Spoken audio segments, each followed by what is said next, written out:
proper authority. The Honourable Member for Toronto Danforth. The industry minister said in this House that Georgia Pacific has committed to maintaining employment levels. Now, how many times have we heard him say that before, only to watch companies that were approved throw people out of work? But here we have a new gall being demonstrated by the company. Georgia Pacific already started firing staff before the government gave approval for the takeover.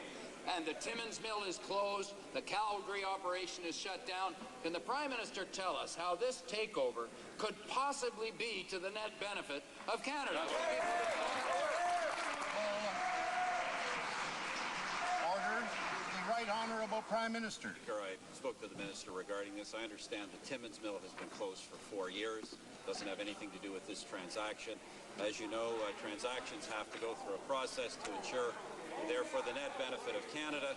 Mr. Speaker, I gather that in this case there is a commitment to retain staffing levels. I'm also told that, in fact, all unionized staff have received offers of employment. The Honourable Member for Toronto Danforth. Mr. Speaker, of course, it would be helpful if the entire agreement could simply be tabled here so we would know exactly what has been committed.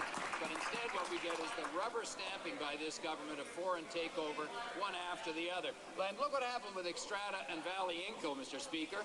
Thousands of jobs lost on that approval, and yet Valley Inco made twice the profit in 2 years that Inco made in the previous 10.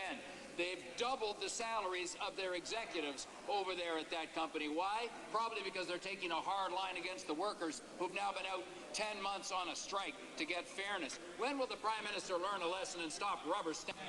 The Right Honourable Prime Minister. Speaker, there is no rubber stamp. There's a process.